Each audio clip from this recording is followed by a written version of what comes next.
नेकपा एमाले फेरि पनि जति घेराबन्दी, जति मोर्चाबन्दी, जति गठबन्धन जेसुकै गरेर हमला गरे पनि नेकपा एमाले आज पनि देशको सत्ता पुग्यो। चेलीले टिकटक बनाउँदा बन्जी जम्प पनि देखाएको रहेछ।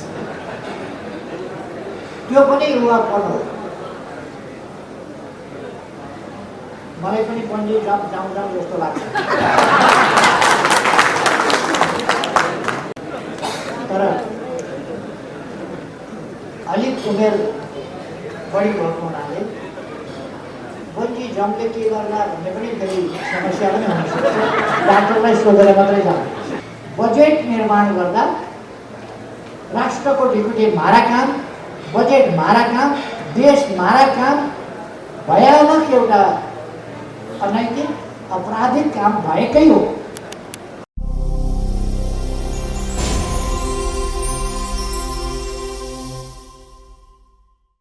हामी आम निर्वाचन र प्रदेश निर्वाचन अथवा संघीय निर्वाचन र प्रदेश निर्वाचन तर्फ अगाडि बढिरहेका छौँ। यद्यपि अहिले निर्वाचनलाई अलिक पर सार्ने षड्यन्त्रहरू पनि भइरहेका सुनिन्छ। तर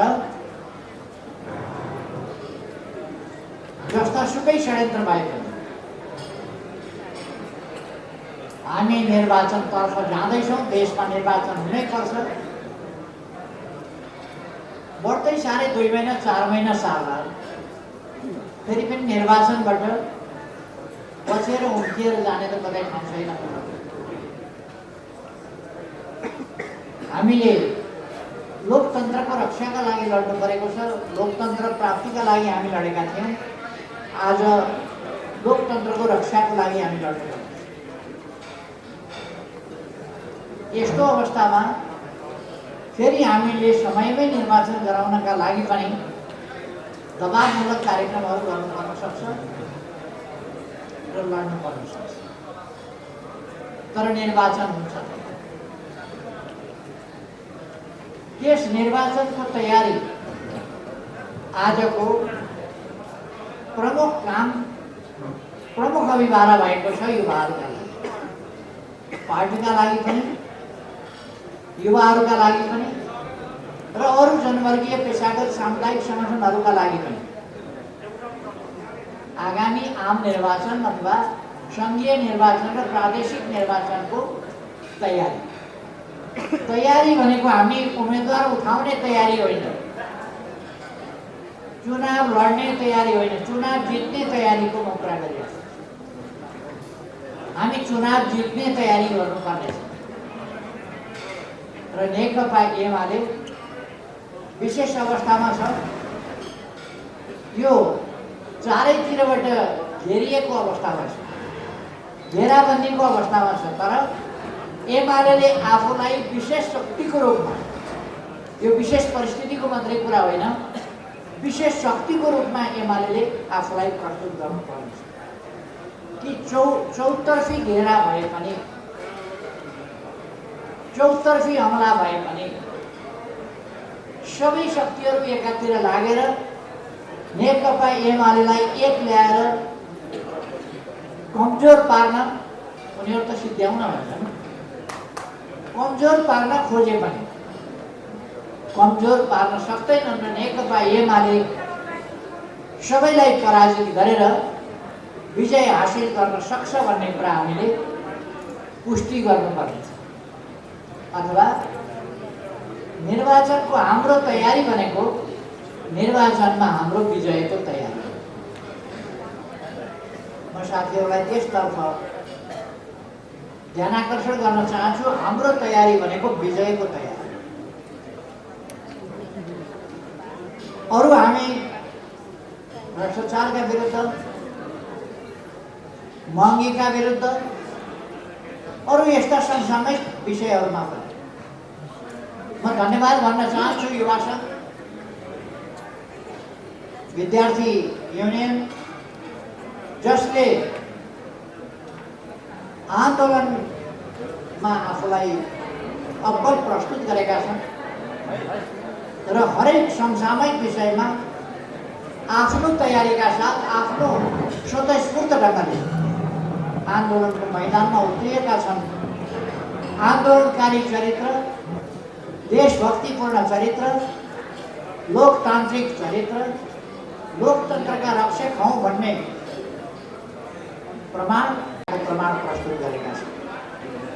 म युवा सङ्घलाई विशेष धन्यवाद भन्न चाहन्छु। मैले भन्ने गरेको छु,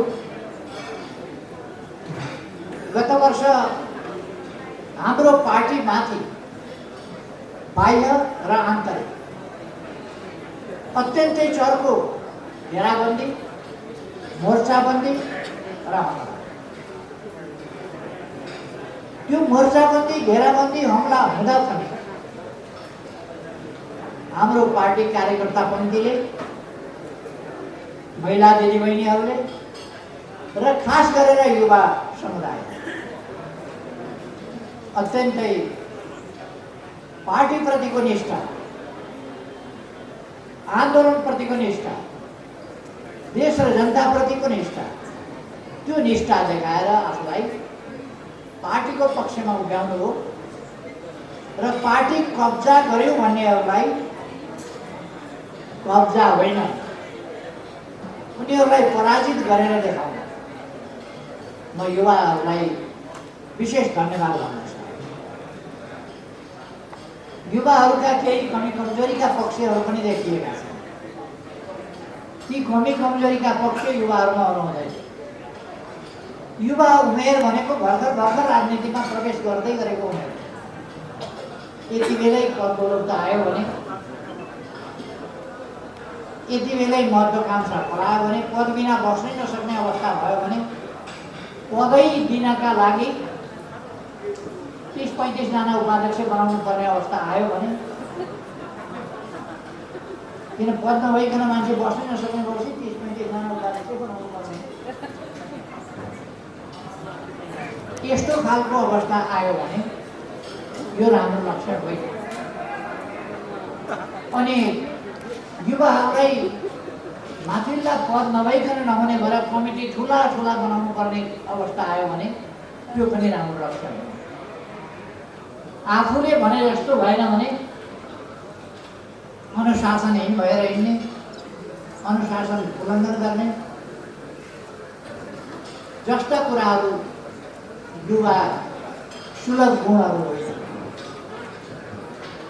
त्यसकारण युवाहरूमा एउटा वैचारिक स्पष्टता र दरोपन आवश्यक छ। स्पष्टता र दरोपन, र त्यो स्पष्टता र दरोपन व्यवहारमा एकताबद्ध, अनुशासित, प्रतिस्पर्धा गरौँ काममा, तर पदमा प्रतिस्पर्धा होइन, काममा प्रतिस्पर्धा, पद प्राप्तिमा होइन, कामलाई जिम्मेवारी लिने, अगाडि बढाउने, सफल हुने कुरामा त्यसमा प्रतिस्पर्धा गर्नु। म युवाहरूलाई आग्रह गर्छु, जे होस् तपाईँहरूले अत्यन्तै महत्त्वपूर्ण काम गर्नुपर्छ। यस महत्त्वपूर्ण कामको उपलब्धि पनि हासिल भएको छ। तपाईँहरूको महत्त्वपूर्ण कामले नै आज नेकपा एमाले फेरि पनि जति घेराबन्दी, जति मोर्चाबन्दी, जति गठबन्धन जेसुकै गरेर हमला गरे पनि नेकपा एमाले आज पनि देशको सत्ता पुगेको। आज पनि सबभन्दा बढी लोकप्रिय पार्टी हो नेकपा एमाले। संसदमा सबभन्दा बढी सिट भएको पार्टी एमाले।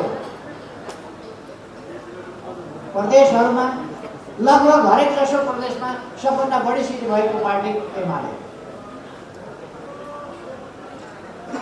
एकछिन हामी सरकारबाट हट्यौँ।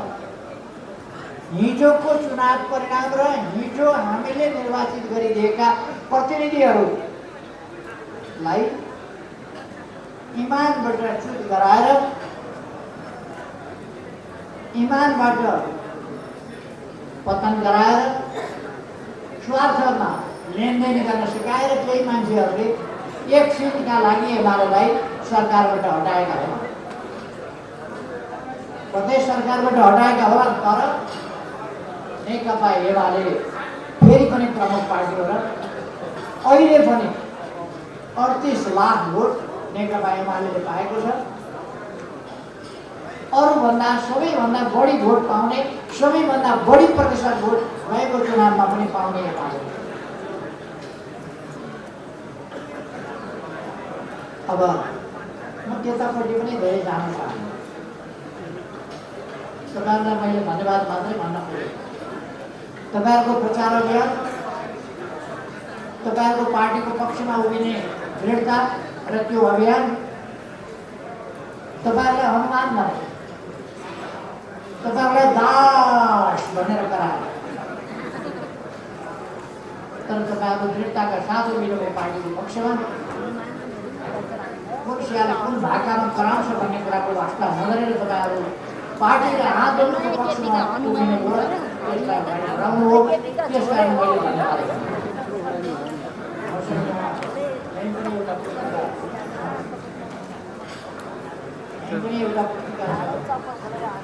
त्यो पुस्तिका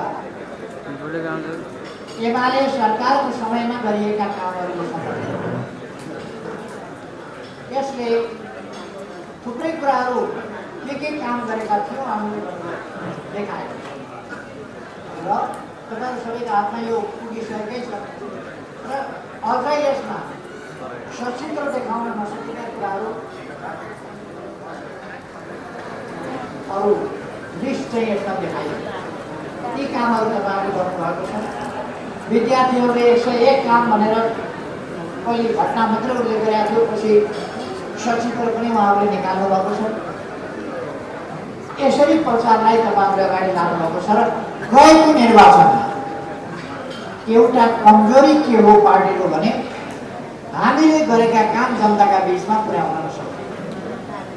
हामीले यति धेरै काम गरेका छौँ, 20 वर्षमा अरूले गर्न नसकेको काम हामीले गरेका छौँ। अस्ति मैले संसदबाटै प्रधानमन्त्रीलाई सोधेको थिएँ, नेपाली कांग्रेसले बहुदल आएपछि 46 सालपछि 47 सालदेखि यता 21 वर्ष सरकारको नेतृत्व गरेको छ। 21 वर्ष सरकारको नेतृत्व गरेको कांग्रेसले एउटा काम केही गरेको छ, नयाँ योजना ल्याएको छ, नयाँ केही विचार ल्याएको छ, राष्ट्र निर्माणको सम्बन्धमा कुनै सोच ल्याएको छ, राजनीतिको सम्बन्धमा, समाजको सम्बन्धमा, सामाजिक प्रश्नमा अथवा आर्थिक प्रश्नमा, विकासको प्रश्नमा, सुशासनको प्रश्नमा, शिक्षाको प्रश्नमा, स्वास्थ्यको प्रश्नमा कुनै एउटा मात्रै नयाँ काम ल्याएको छ भने बताउनुहोस्।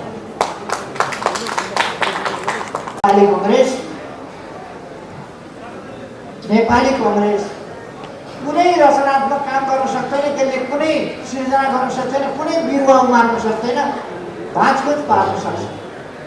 समृद्ध नेपाल सुखी नेपाली भन्यो भने समुन्नत नेपाल,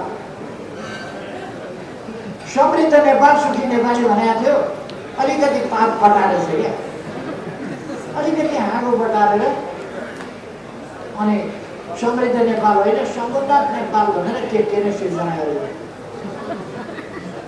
नेपाली कांग्रेसले गर्न सक्ने त्यति। हामीले आफ्नो गाउँ आफै बनाऊ भने, आफ्नो गाउँ आफै बनाऊ भन्ने हाम्रो नारालाई कांग्रेसले अलिकति नारा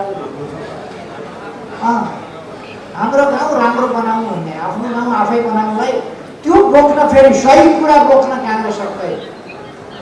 सही कुराको शत्रु, सही विचारको शत्रु, सही कामको शत्रु हो कांग्रेस। त्यसकारण त्यसलाई जस्ताको जस्तै सही कुरा भनेपछि त त्यो सही कुरालाई त उसले अपनाए हुन्थ्यो, अंगीकार गरे हुन्थ्यो, कार्यान्वयन गरे हुन्थ्यो, त्यो गर्न सक्दैन। यस्ता हामीले थुप्रै कामहरू गर्यौँ, ती कामहरू सहन पनि सक्दैन।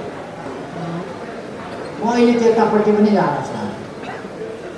कति हो भने हामीले गएको निर्वाचनमा हामीले गरेका कामहरू पर्याप्त रूपमा जनताका बीचमा लान सकेनौँ। आगामी निर्वाचनमा त्यो कमी रहन दिनुहुँदैन। गएको स्थानीय निर्वाचनमा हामीले विरोधीहरूले फिँजाएका अनेक प्रकारका भ्रमहरू मजाले खण्डन गर्न सकेनौँ, जनतालाई भ्रमबाट मुक्त गर्न सकेनौँ। अब त्यो कमजोरी रहन दिनुहुँदैन। निर्वाचनमा कांग्रेस मात्रै होइन, गठबन्धनवालाहरूले प्रहरी प्रशासन सबै राज्य संयन्त्रको सबै पक्षको दुरुपयोग गरे, हाम्रा विरुद्ध प्रयोग गरे। हाम्रा धेरै साथीहरू कतिपय मारिए, कतिपय कुटिए, कतिपय अंगभंग गरिए, कतिपय गिरफ्तार गरिए। अनेक प्रकारका दमन चक्र हाम्रा साथीहरूले बिहोर्नु पर्यो। अब त्यो कुरा अबको निर्वाचनमा हामीले अबको निर्वाचनमा त्यो कमी हामीले सच्याउनै पर्छ। त्यसका लागि मैले भन्ने गरेको छु, तपाईहरुले, युवाहरूले खास गरी देशभरिका हरेक मतदान केन्द्रमा कम से कम नाम लेखेर तयारी साथ युवाहरू तयार गर्नुहोस्। भोलिन्टियर युवाहरू 200 युवा हरेकमा तयार। हामीले 47 साल जेठ 1 गते युवा संगठन गरेका थियौँ। 47 साल जेठ 1 गते युवा संघको सुरुवात गरे, तर 48 साल वैशाख 20 गते भएको निर्वाचनमा देशभरि हरेक बुथमा युवा संघको पट्टी टाँगेका युवाहरू स्वयंसेवकको रूपमा खटेका थिए। ठुलो संख्या। 1 वर्ष यसपल्ट त्यस्तो पट्टी बाँध्न पाइँदैन। पट्टी बाँध्न पाइँदैन, सादा कपडामा हुन्छ, केही फरक पर्दैन। एमालेका युवाहरू, युवा संघका युवाहरू पट्टी बाँधेर चिनिनु पर्दैन, यसै चिन्छ। तर चिनिन्छ न, हामीले तयारी साथ आफ्ना भोलिन्टियर राख्नु पर्दछ। ज्यादती सहनु। यस देशमा नेकपा एमाले छ, नेकपा एमालेका युवा संघ छ, विद्यार्थी संगठन छ, अरू अनेक संगठनहरू छन्। त्यसकारण यसले प्रहरी प्रशासनको दुरुपयोग, राज्य संयन्त्रको दुरुपयोग लगायतका दुरुपयोग जस्ता कुराहरू सहँदैन। पैसा बाँड्नेहरूलाई ठाउँका ठाउँ समातेर पैसा खोसेर कारवाही गर्छ।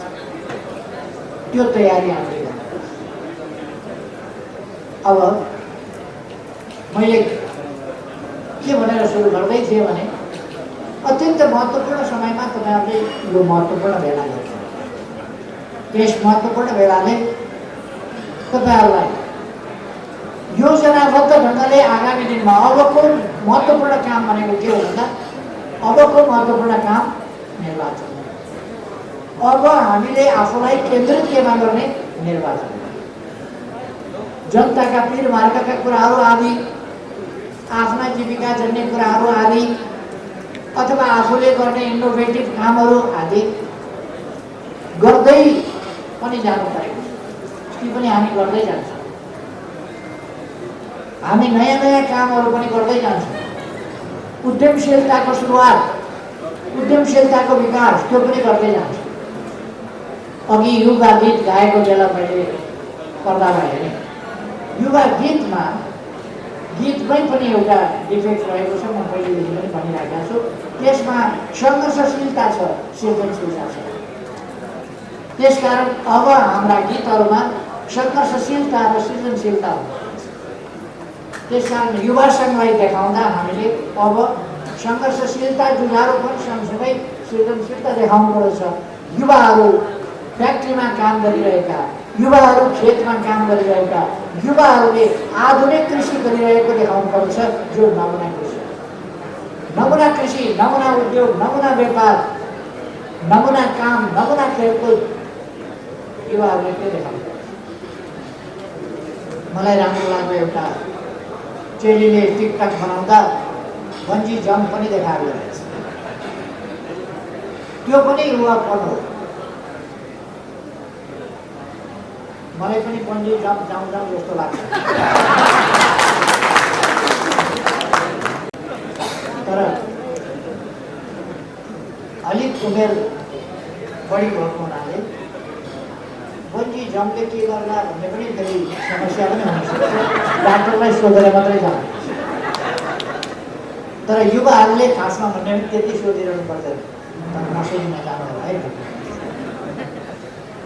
सोधे पनि डाक्टरले कसैलाई बाहेक विशेष कारणले बाहेक इजाजत दिन्छ बन्जी जम्प गरे अथवा हामीले साहसिक खेल एडभेन्चर माउन्टेनियरिङ ट्रेकिङ इन्डस्ट्रीको क्षेत्रमा एग्रिकल्चरको क्षेत्रमा टुरिज्मको सेक्टरमा अथवा अरू सेक्टरमा गायनको सेक्टरमा लेखनको सेक्टरमा अनेक सेक्टर हरेक हिसाबले हामीले नयाँ नयाँ रचनात्मक कामहरू गर्दै जानुपर्छ। हाम्रो युवा सङ्घले देखाउँदाखेरि हामीले के रचनात्मक काम हाम्रा युवाहरूले के रचनात्मक काम गरिरहेको त्यो रचनात्मक कामहरू पनि हामीले देखाउने गर्नुपर्छ। युवाहरूले के गरेको छ भनेर त्यस्ता अवसर। त्यस कारण म साथीहरूलाई क्रिएटिभ हुनका लागि इनोभेटिभ हुनका लागि त्यसका निम्ति पनि आग्रह गर्न चाहन्छु।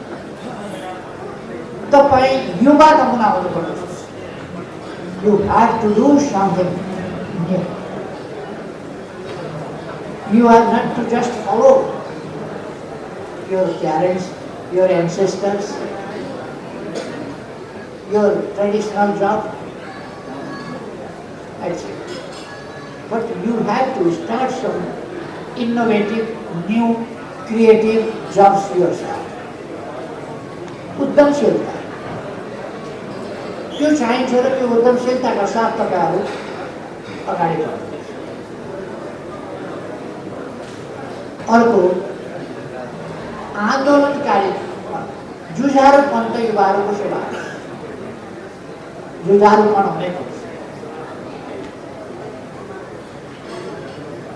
र अन्यायका विरुद्ध न्यायका निम्ति असत्यका विरुद्ध सत्यका निम्ति तानाशाहीका विरुद्ध लोकतन्त्रका निम्ति भ्रष्टताका विरुद्ध स्वच्छताका निम्ति अपारदर्शिताका विरुद्ध पारदर्शिताका निम्ति र अकर्मण्यताका विरुद्ध क्रियाशीलता र सृजनशीलताका निम्ति केही गर्नै पर्छ। अब यतापट्टि पनि युवाहरूले विशेष रूपमा ध्यान दिनुपर्छ भनेर मैले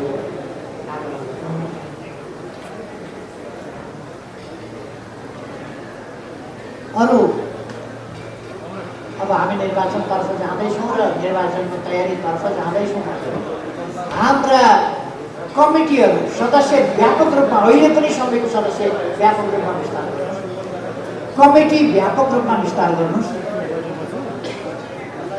र हरेक घर घरसम्म टोल टोलमा कमिटी पुर्याउने घर घरमा सदस्य पुर्याउने कोसिस गर्नु। यतापट्टि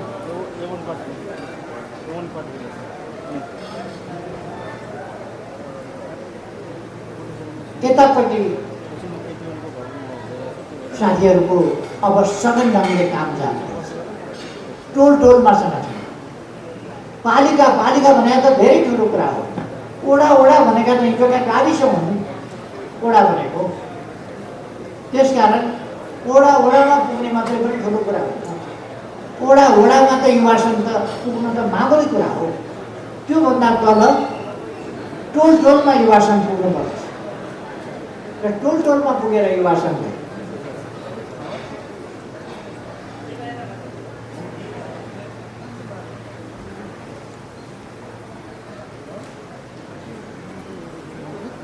टोल टोलमा पुगेर युवा सङ्घले आफ्नो सङ्गठन निर्माण गर्नुपर्दछ र घर घरमा पुगेर सदस्य निर्माण गर्नुपर्छ। सर्वे गर्नका लागि तपाईँहरूले आफ्नो युवाहरूको सर्वेयर टिम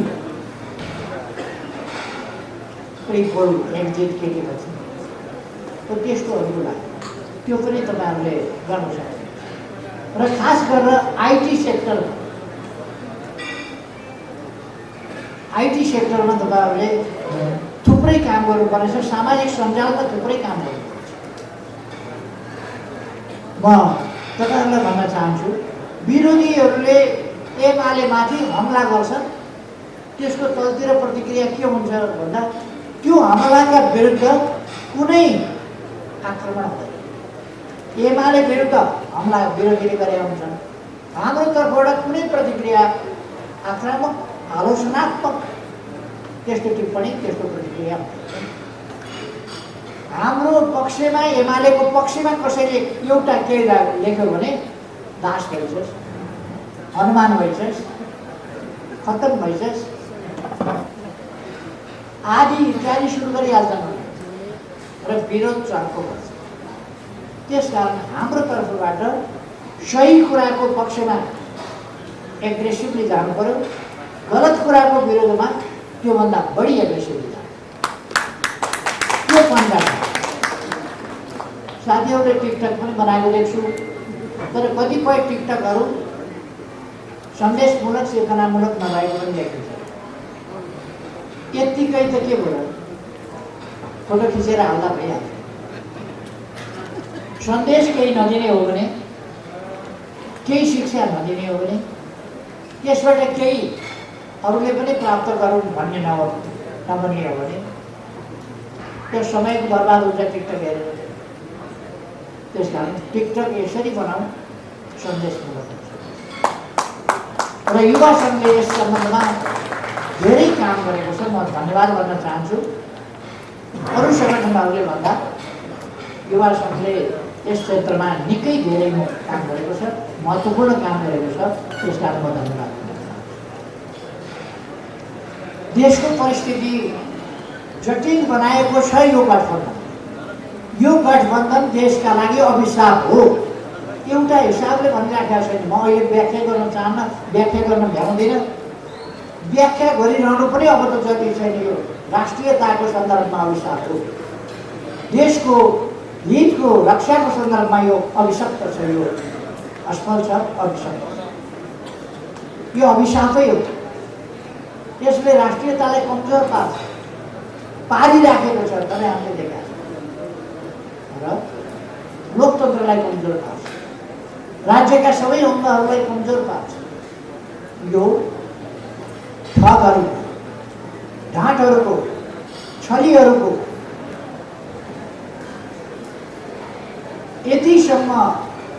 यतिसम्म बजेट मारा, ढिकुटी मारा, राष्ट्रिय ढिकुटी माराहरूको यो सरकार हो। तपाईँ हामीले देख्यौँ बजेट बनाउँदा करका दरहरू तय गर्दा कमिसन खाएर अनि उसका व्यापारीका व्यवसायीका एजेन्टहरू त्यहाँ राखेर उनीहरूले भनेअनुसार करका दर तोकिन्छ। योभन्दा लज्जास्पद के हुन्छ? अर्को, यसको छानबिन होस् भन्दा किन छानबिन गर्ने? यसको फुटेज देखाइयोस् भन्दा किन फुटेज देखाउने? रिट्राइभ गर्दा त्यो के हो? त्यो नबुझिने खालको। अनि कल डिटेल, टेलिफोनको कल डिटेल हेर्नु न त भन्दा हेर्नु हुँदैन। कल डिटेल हेऱ्यो भने त फेला परिहाल्छ नि, कहाँ हेर्नु हुन्छ कल डिटेल? हेर्न हुँदैन, आयोगमा बसिरहेको छ। कल डिटेल हेर्नै मिल्दैन र आयोगले कल डिटेल हेरे। जब ककसका बिचमा कस्तो सम्बन्ध छ, त्यति बेला कति फ्रिक्वेन्टली फोन गरेका छन् भन्ने कुराको प्रमाणका लागि कल डिटेल हेर्न मान्दैन भने त्यो आयोगको गठन कस्तो छ भन्दा जसलाई चाहियो उसलाई बहुमतमा राखेका छ। अनि गठबन्धनहरूकै बहुमत राखेर आयोग बनाएको छ, छानबिन समिति बनाएको छ। त्यो बहुमतले गठबन्धनकै भनाइ अनुसारको रिपोर्ट दिन्छ। अनि यो परीक्षण गर्ने प्रहरी बेसरी माथिल्लो तहको भए, एसपी होला माथिल्लो तहको भए। आइजिपीलाई त बोल्न दिँदैन गठबन्धनले, एसपीले के गर्छ बिचरा? जस्तो रिपोर्ट ल्याऊ भने त्यस्तै दिया होला। फुटेज किन डिलिट गरियो? फुटेज किन दिन्न भनियो? किन छैन भनियो? किन डिलिट गरियो? डिलिट किन गरियो? बहुमत राखेर किन बनाइयो? त्यस्ता कुराहरू अनेक छन्। अर्थात् यो बजेट निर्माण गर्दा राष्ट्रको ढिकुटी मारा काम, बजेट मारा काम, देश मारा काम, भयानक एउटा अनैतिक अपराधिक काम भएकै हो। त्यो पुष्टि भयो। छानबिन समितिको निर्माण हामीले तै पनि केही पनि भनेन। हामीले निष्पक्ष छानबिन गर्न खोज्यौँ, तर निष्पक्ष छानबिन गर्न खोज्दा कतै फुटेज डिलिट भएको छ, दिनै चाहेको छैन, अर्कै के ल्याएको छ, के ल्याएको के थाहा छैन, र कल डिटेल हेर्न मान्दैन। कल डिटेल किन हेर्न मान्दैन? म भन्न चाहन्छु, यदि मेरो भनाइलाई कसैले च्यालेन्ज गर्छ भने ठिक छ, इन्टरनेसनल छानबिन। यो देशका विरुद्धको अपराध हो, देशको अर्थतन्त्रका विरुद्धको अपराध हो। जनताले राजस्व तिर्नुपर्छ, उद्योग व्यवसाय यहाँ चलाउनु पर्नेछ। उद्योग व्यवसायको घाँटी निमोठिएको छ। एक हात घरानालाई पुस्नका लागि देशको उद्योग र अर्थतन्त्रलाई धराशायी पार्ने जानीकन अपराध गरिएको छ। यस्तो कुरा मामुली कुरा हो। यो आइन्दा सच्याउला भन्ने कुरासम्म पनि छ। यति गम्भीरताका साथ लिएन, गल्ती भयो भन्ने कुरा पनि छ। अनि गल्ती नै भएको छ, प्रमाणित भएन अरे। 6 जनाले प्रमाणित हुनै दिएन, 6 जनाले प्रमाणित गर्नै मानेन। कतिजना थियो त्यहाँ? 6 जना, अरू 7?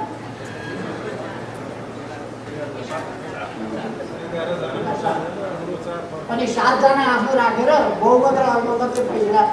त्यो त ती पार्लियामेन्टमै हुन्छ हुन्न भने अब भइहाल्थ्यो। गठबन्धनसँग हाल बहुमत छँदैछ, त्यहाँ पनि हुन्छ हुन्न भनेर चाहिँ निर्णय गर्ने गर्दथ्यो। सत्य होइन, हुन्छ हुन्नका आधारमा 11 जनाको समिति बनाउने, 7 जना आफ्ना राखेर हुन्छ हुन्न भनेर ल्याउने रिपोर्ट। यो कुनै रिपोर्ट होइन, तथ्यमा आधारित रिपोर्ट होइन। त्यसकारण त्यसलाई मान्न सक्ने कुरा हुँदैन। नेपाली जनताले त्यसलाई अस्वीकार गर्न पर्दछ, अस्वीकार गर्नु पर्दछ नेपाली जनताले। र हामी फरक ढङ्गले यसलाई जे सत्य हो त्यो सत्यमा अडिएर हामी अगाडि बढ्छौँ। सत्यमा अर्को कुरा, एक ठाउँमा मात्रै होइन, एउटा चिजमा मात्रै होइन। आज देशको अर्थतन्त्र ध्वस्त हुँदैछ। म त्यतापट्टि धेरै जान चाहन्छु। देश बर्बादीको दिशामा जाँदैछ। तर यो सबैलाई हामीले रोक्नै पर्दछ। रोकेनौँ भने देश बर्बाद हुन्छ। विभिन्न देशहरू परास्त भएर किन जान्छ? विभिन्न देशहरू पराधीनताको स्थितिमा वा अस्तित्व नै लोप हुने स्थितिमा किन पुग्छन् भने त्यो देशका नेतामा देशभक्ति नभएर सत्ता भक्ति हुन्छ, सत्तामुखी प्रवृत्ति हुन्छ, आफ्नो स्वार्थ भक्ति हुन्छ। र ती जहानिया स्वार्थका लागि जहानिया शासन बनाइहाल्न सकेका छैन होला। जहानिया स्वार्थका लागि काम गर्छ। हो त्यस्तो जग्गा देश त बर्बाद हुन्छ। यसबाट देशलाई जोगाउने उपाय भनेको हामीले आगामी निर्वाचनमा शानदार बहुमत ल्याएर सरकार बनाउनु, जसबाट मात्र देश बन्न सक्छ। एमालेलाई सरकारमा पुग्न परेको होइन, तर एमालेलाई सरकारमा नपुगी नहुने, नगई नहुने, बहुमत नभई नहुने किन भयो भने यो देश बचाउनु छ, जोगाउनु छ, यसलाई अगाडि बढाउनु छ। त्यसकारण नेकपा एमाले सरकारमा पुग्नु पर्यो, बहुमत भर्नु पर्यो। त्यसका निम्ति पार्टीका साथीहरूलाई आग्रह मैले भोलि बोलौँ भन्ने विचार गरेँ, तर आजै केही बोलेर भाइबहिनीहरूसँग भेटघाट पनि भइगयो। अब धेरै बोल्दा पनि के आइरहन्छ एउटै कार्यक्रममा। त्यसकारण आजै अलिकति बोलिराखेर जाउँ भन्ने मैले चाहिँ विचार गरेँ। तपाईँहरू देखिरहनु भएको छ, अखबारमा समाचारहरू आइरहेका छन्, अनलाइनहरूमा आइरहेका छन्। एकजना नेता कुदेर कामु प्रधान न्यायाधीश टिकामा गएर 2 घण्टापछि र त्यहाँबाट बाहिर निस्किए। ती नेता घरतिर लागे नि, श्रीमानजी अदालततिर जानुभयो। के भयो त्यहाँ? लेनदेन हुने गरेको छ नेपालमा। हामी हेर्न चाहन्छौँ, हामी विनम्रताका साथ आग्रह गर्न चाहन्छौँ, सम्मानित सर्वोच्च अदालतबाट न्याय सम्पादन हुनु पर्दछ, कुनै खुसामा होइन, कुनै घासघुस, कुनै लेनदेन, कुनै घासघुस जसको चर्चा चल्ने गरेको चलेको छ केही कुरा निरन्तर हुनु हुँदैन। अदालतका न्यायाधीशहरू भनिरहनु भएको छ अदालत बिग्रियो, अदालत भ्रष्ट भयो, अदालत घुसिया भयो, उहाँहरू भनिरहनु भएको छ। त्यसबाट मुक्त गर्नका लागि म श्रीमान न्यायाधीशज्यूहरूलाई आग्रह गर्छु, उहाँहरूले पनि गर्नु पर्यो। मुख्य रूपमा उहाँहरूको न्याय सम्पादन। यो गठबन्धन यसको उलापालामा अदालत पर्नु हुँदैन। यो गठबन्धन भनेको 2 दिनको पाहुना हो। यी ढोडका लौराका भर परेर नचल्न म सबैलाई सुझाव दिन चाहन्छु। यदि देशको पक्षमा, लोकतन्त्रको पक्षमा, न्यायको पक्षमा कदम चाल्न पर्यो भने नेकपा एमाले पनि कदम चाल्न सक्छ, कदम चाल्न तयार छ भन्ने कुरो पनि म राख्छु। त्यसर्थ हामी ती कुराहरूलाई सावधानीपूर्वक, सतर्कताका पूर्वक हेरिरहेका छौँ र व्यथिति सहँदैनौँ भन्ने कुरा म राख्छु। अब पर्सि 16 गते हामीले विरोध प्रदर्शन राखेका छौँ। त्यसमा तपाईँहरूले आफ्नो सम्पूर्ण शक्ति परिचालन गर्नुहुनेछ, आफू मात्रै सहभागी हुने होइन, सम्पूर्ण शक्ति परिचालन गरेर सहभागिता जनाउनुहुनेछ र आन्दोलनलाई सफल बनाउन योगदान गर्नुहुनेछ भन्ने तपाईँहरूको यो कार्यक्रम अवश्य नै सफल भएको छ। आज पुरस्कृत हुने भाइ बहिनीहरूलाई म धन्यवाद भन्न चाहन्छु।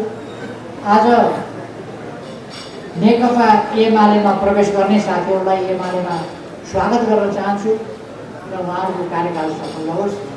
एमाले आएपछिको उहाँहरूको जीवन अत्यन्तै सफल होस्। धेरै धेरै शुभकामना भन्न चाहन्छु। विविध कार्यक्रमका साथ यस कार्यक्रमको आयोजना गर्नुभएको आयोजक